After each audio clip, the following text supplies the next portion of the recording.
가슴에 손을 얹고 기도문에 따라서 함께 기도하겠습니다. 예수님, 나와 함께 하시니 아무 걱정 없습니다. 예수님, 나를 사랑하시니 그것으로 충분합니다. 아멘. 존귀하신 새롬식구 여러분, 이렇게 각자의 자리에 떨어져 있지만 성령님의 위로와 돌봄이 여러분과 함께 하기를 기도하겠습니다. 오늘은 성령 강림절입니다. 예수님께서 약속하신 성령님께서 제자 공동체에게 불같이 바람같이 임했던 성령님을 기억하고 오늘 우리 삶의 자리에도 그런 성령님이 함께 하시기를 바라는 그런 날입니다. 부활하신 예수님은 떠나시면서 우리를 돕고 위로하고 함께 하실 성령님을 약속했습니다. 그리고 그러한 성령님을 애타게 기다리며 함께 모이고 기도했던 초대교회 공동체에게 이전과는 다른 길을 상상할 수 있는 변화의 바람이 일기 시작합니다. 성령님의 임재와 함께 세상에 속하나 한편으로는 세상과 전혀 다른 길을 모색하고 나아가는 신앙 공동체적 삶이 시작되는 것이죠. 코로나19는 우리에게 새로운 행동 양식, 그 일상과 이웃을 대하는 방식, 생활을 운영하는 태도를 완전히 다르게 바꿔놓고 있습니다. 기존에 전혀 고려하지 않았던 불안하고 불확정적인 생활의 리듬과 그리고 이웃과 만남과 접촉에서의 경계심, 또 서로가 맺고 있는 아주 긴밀한 관계의 영향, 또 재난공동체로서의 하나의 인식은 자연히 우리에게 부각되어지고 있습니다. 불안과 염려, 공포가 전염병과 같이 퍼져나가는 오늘 때도 2000년 전 성령님의 도움과 위로 그리고 새롭게 하심을 갈구하던 초대교회 공동체와 같은 처지라고 볼 수 있습니다. 이전과는 다른 새로운 세상이 열리는 초입에서 공동체는 마음과 생각을 모으며 성찰했고 기도하면서 예수님이 약속하신 하나님 나라의 복음을 구체적인 형태로 실현해 보기로 작정했습니다. 이렇게 초대교회에서 불어온 성령의 바람은 단지 이스라엘 변방의 어떤 종교적인 그런 순간의 종교의 모습이 아니라 한정되지 않고 여전히 우리에게도 온 세상을 향한 생명과 평화의 하나님 나라를 소망하게 만듭니다. 신앙공동체는 현실 안에서 현실 너머의 삶을 희망하고 상상하며 이를 구현하는 바로 함께 기도하는 공동체입니다. 우리는 본질적으로 절망과 위협 앞에서 기도하기를 선택하고 힘쓰며 예수님이 하신 바처럼 이웃과 세상을 품어 안을 수 있는 마음과 힘을 성령님을 통해 얻습니다. 그래서 더욱 공동예배 이 순간 함께 마음 모아 기도하는 법과 그 힘을 체화하기를 바랍니다. 현재까지 알려진 바에 따르면 전 세계의 코로나19 바이러스로 600만 명의 확진자와 또 36만 명의 사망자가 발생했습니다. 숫자가 주는 무미건조함이 있습니다. 하지만 그것을 넘어서 각자의 경험을 비추어 봅시다. 한 명의 확진자가 유발하는 그 마비와 공황과 파괴력, 그리고 단 한 명의 가족과 친구, 이웃이 그로 인해 사망했을 때 우리에게 미치는 그 고통과 아픔은 세대와 세대를 넘어서 계층과 계층을 넘어 동일하게 느껴집니다.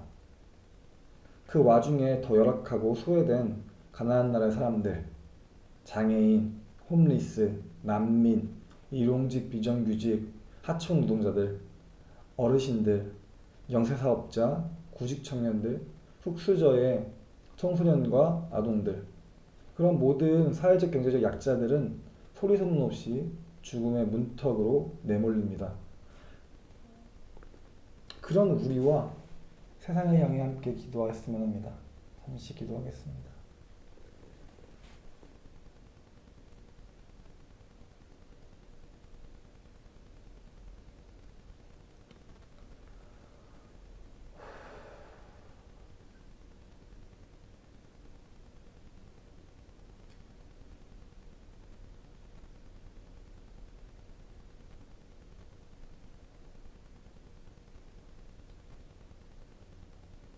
이 모든 것 예수님의 이름으로 기도드렸습니다. 아멘. 우리 새로운 공동체는 창세기로부터 시작하여 하나님 나라의 여정을 따라가는 그런 길들을 함께 걷고 있습니다.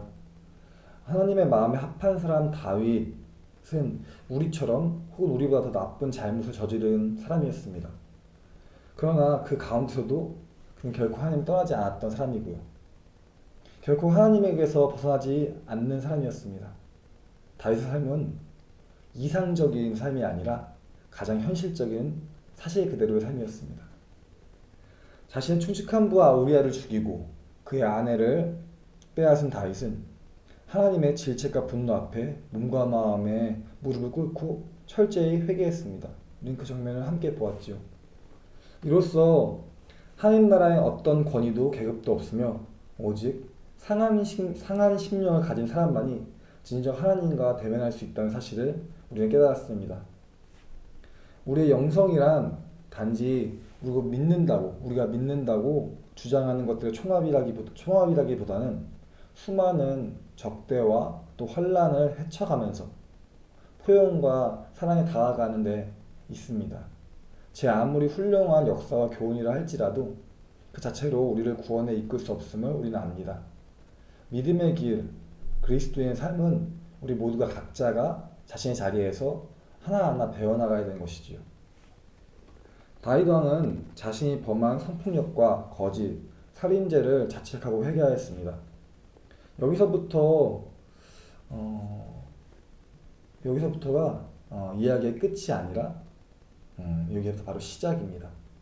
먼저 개인의 삶과 세상에 만연한 죄와 악은 종교적이고 간현적인 용어가 아니라는 점을 지적하고 싶습니다. 우리에게는 폭력, 적대감, 시기와 질투, 이기적인 욕구 충족, 경쟁, 보복 등의 친숙한 행동과 감정으로부터 유발되는 모든 괴로움과 상처들이 있습니다. 죄악은 언제든지 우리의 피부에 맞닿아 있는 현재 진행의 욕망이자 추동하는 힘이 됩니다. 그래서 이 세상에 죄의 고리를 끊고자 예수님께서 그토록 자신의 생명까지 십자가에 내던지시고 우리를 위해 자신 죽이셔야 했죠. 그만큼 끈질기고 지독한 그 필연적인 인간의 고뇌가 바로 죄라고 생각합니다. 죄는 죄를 낳습니다. 자신에게뿐 아니라 주위에게까지 말입니다. 이스라엘 모든 백성들뿐만 아니라 왕의 권세를 가지고 타인의 아내를 능욕한 아버지를 목욕한 자식들까지 죄는 이어집니다. 사무엘하 13장 1절은 이야기를 이렇게 이어갑니다. 그 후에 이 일이 있었다. 우리아의 죽음과 다윗의 탐복과 회심 이후에 이러한 이야기가 전개됩니다. 악은 전염병처럼 퍼져나가지요. 다윗의 유력한 아들이었던 암몬은 배다른 여동생 다말을 성적으로 집착했습니다. 그래서 악한 꾀를 내어 거짓으로 병든 것처럼 꾸밉니다. 그리고 아버지 다윗에게 내 여동생 다말이 나를 병수발하게 해주십시오 라고 하지요. 방에 들어온 다말을 그는 힘으로 제압하고 성폭력을 행합니다. 그리고 더욱 추악하게 그런 강간을 행한 후에 마치 벌레짝처럼 그녀를 버리지요. 다윗 왕이 이 모든 일을 듣고 심히 노하였다 라고 성경은 기록하고 있습니다. 하지만 어떤 조치를 내었다는 그런 말은 어디에도 기록되어 있지 않습니다. 똥 묻은 개가 어디 겨묻은 개를 탓할 수 있겠습니까? 성폭력 가해자이자 살인자인 아버지가 자신을 본뜬 아들의 죄에 대해서 어떤 말 할 수 있겠습니까? 과연 질타하고 무슨 권위로 질타하며 훈육할 수 있겠습니까? 다시 선택할 수 있는 거란 스스로 화를 토해내고 그리고 쓰라린 저절을 삼킨 일이었습니다. 이런 아버지 다윗의 처사에 분노하며 피해 복수를 다짐한 이가 있었습니다. 그의 이름은 압살롬. 그는 다윗의 아들이자 치욕을 당한 다말의 친오라비였습니다. 그는 이복형 암논은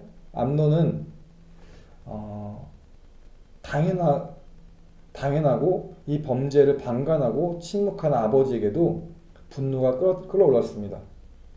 그는 2년 동안 치밀하게 복수 계획을 설계하고 결국 암논을 술자리에 유인해서 살해하게 됩니다. 압살롬은 건장하고 아름다운 소년이었던 다윗과 누구보다도 닮은 인물이었습니다.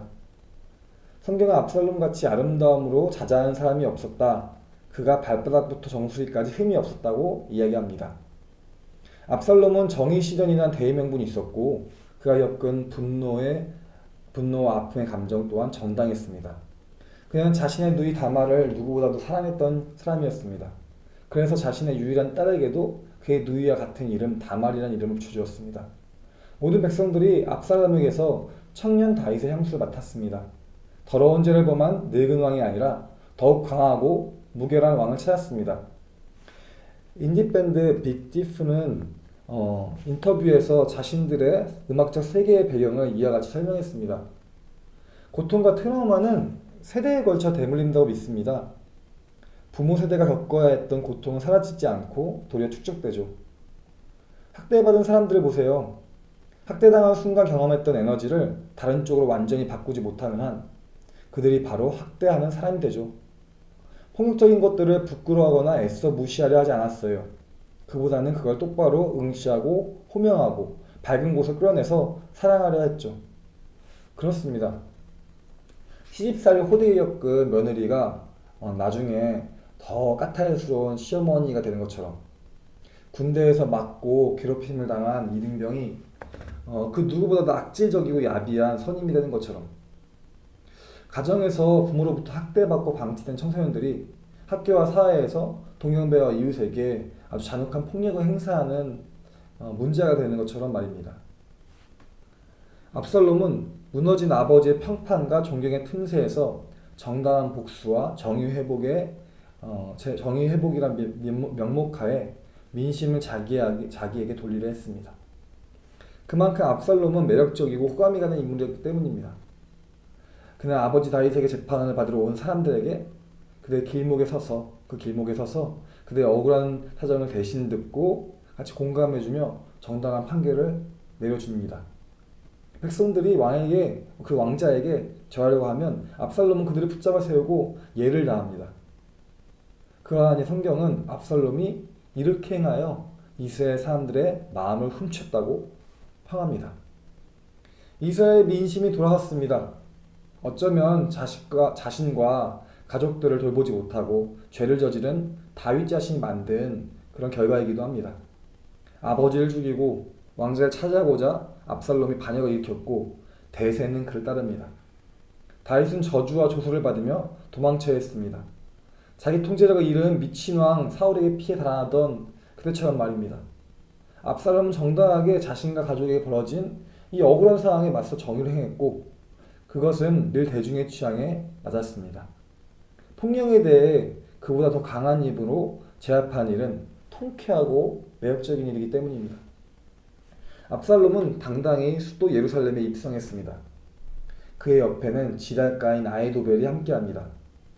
아히도벨은 압살롬에게 이스라엘 백성에게 정의가 어떻게 실현되고 또 진짜 권력의 주인이 누군지 보여주길 원했습니다. 그래서 아버지 다윗이 남기고 간 후궁 10명을 백성들 눈앞에서 장막을 치고 성관계하게 만듭니다. 사무엘하 12장 11절에 나온 나단 선지자의 예언이 성취되는 것입니다. 여호와께서 또 이와 같이 이르시기를 보라 내가 너와 내 집에 재앙을 일으키고 내가 내 눈앞에서 내 아내를 빼앗아 내 이웃들에게 주리니 그 사람들이 내 아내와 더불어 백주에 동침하리라. 이 아히도벨이라는 참모는 우리아의 아내 밧세바의 할아버지로 추정됩니다. 왜냐하면 사마 11장 3절에서는 엘리암의 딸이라고 밧세바를 소개하였고 사무엘하 23장 34절에서는 길로 사람 아히도벨의 아들 엘리암이라고 표현했기 때문입니다. 누이와 손녀가 겁탈당한 처절한 고통에 사로잡힌 그 두 남자가 다윗의 목숨으로 이 고뇌의 사슬을 끊고자 합니다. 여기서 이 반역의 결말을 먼저 이야기하고자 합니다. 아히도벨은 결국 스스로 목숨을 끊었고 압살롬은 전투에서 죽고 반역에 실패했습니다. 오늘 본문 말씀은 반역자이자 아들인 압살롬의 전사 소식을 들은 노쇠한 다윗 왕의 통곡이입니다. 사무엘하 18장 33절을 공동번역 개정판을 읽어드리겠습니다. 다윗은 가슴이 미어지는 것 같아 성문 위에 있는 골방으로 올라가 내 자식 압살롬아, 내 자식아, 내 자식 압살롬아, 차라리 내가 죽을 것을 이게 웬일이냐, 내 자식 압살롬아, 내 자식아 하며 목 놓아 울었다. 다윗은 이 반복되는 복수와 폭력의 역사를 거절하고 끊었습니다. 가장 일반적이고 정상적인 반응을 포기한 것입니다. 아버지를 죽이려고 칼을 들이대고 아버지 아내를 범한 페르나를 향해 그냥 순전한 상실감과 절절한 애통함만을 표현합니다. 우리가 쉽게 이해할 수 없는 대목이기도 합니다. 그러나 우리가 말씀을 통해서 많이 보았고 들었던 그런 이야기이기도 하지요. 다윗은 자신이 처한 현실에 철저히 낮아지고 침묵하고 고통을 그대로 감내하며 자신에게 던져질 창을 상대에게 던지지 않았던 그런 사람이었습니다. 살인적인 광기를 내세우며 자신을 수없이 죽이려고 했던 사울왕을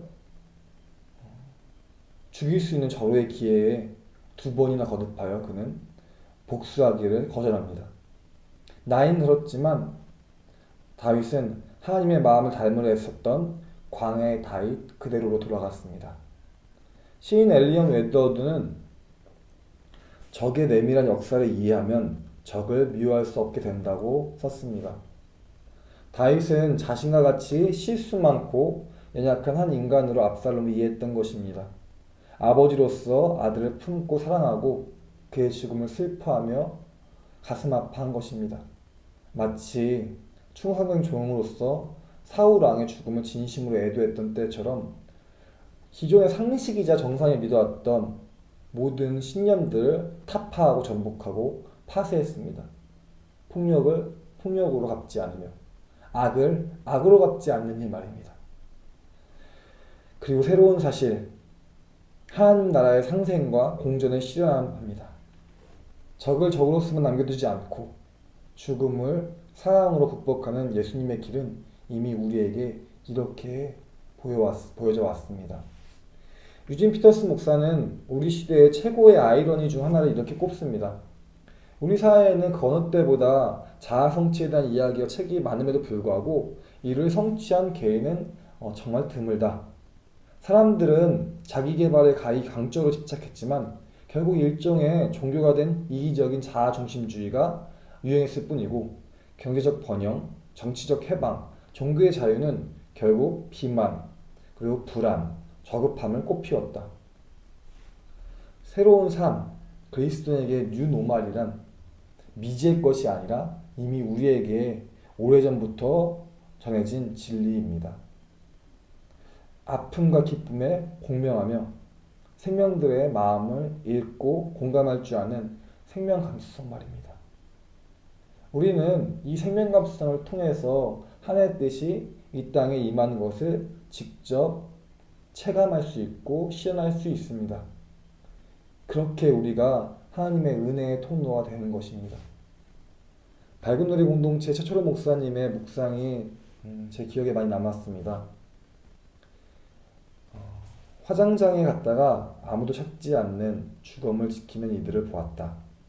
주변은 예배와 예불, 큰 울음소리로 북적거렸지만 이주 외국인 노동자 4명은 화장을 앞둔 동료 앞에서 말없이 눈물도 없이 앉아 있었다.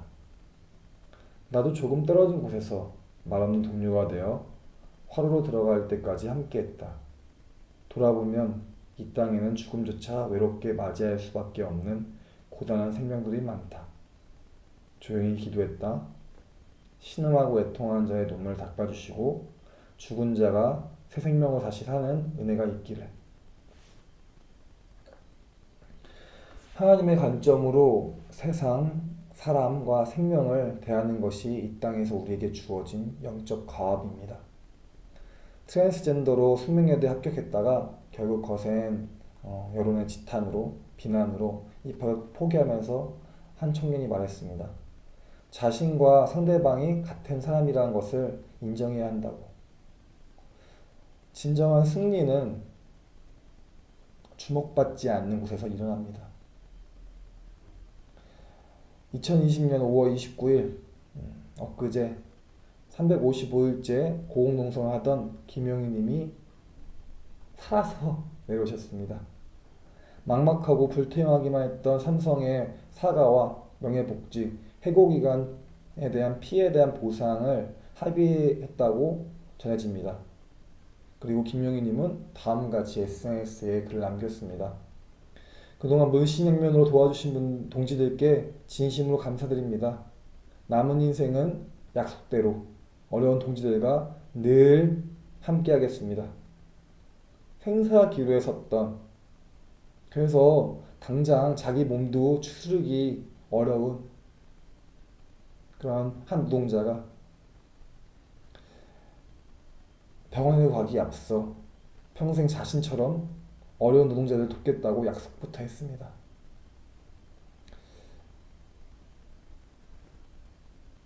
자신과 상대방이 같은 사람이라는 것을 인정하는 데부터, 그리고 연약한 자들의 마음에 자신의 삶을 투신하는 것부터, 이런 사람의 마음이 우리가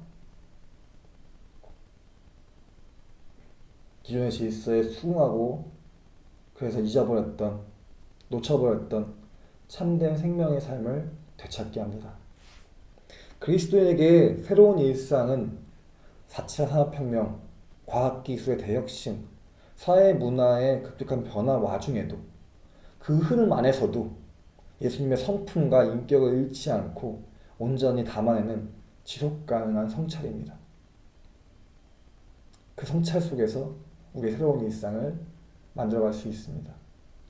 어떤 미래가 오더라도 생명은 그 무엇보다 소중하고 귀하다는 걸 십자가 위에 하나님, 부활하신 예수님, 그리고 우리의 삶의 자리에 함께 애통하는 성령님이 우리에게 날마다 일깨워 주시고 계십니다. 그러하니 존귀하신 성육식구 여러분, 우리 모두 주님과 함께하는 새로움을 만끽하며 이 예수님의 좁은 길을 걸어가길 기도드립니다. 함께 기도하겠습니다. 주님, 말씀을 통해 깨달은 바가 있다면 그것을 행할 수 있는 힘과 용기 또한 주셨음을 믿으며 우리가 새로운 일상 가운데 이 뉴노멀의 시대 안에서 그리스도인의 정체성을 잃지 않고 생명의 감수성을 되찾으며 회복하며 나아갈 수 있도록 도와주시옵소서. 예수 그리스도의 이름으로 기도드립니다. 아멘.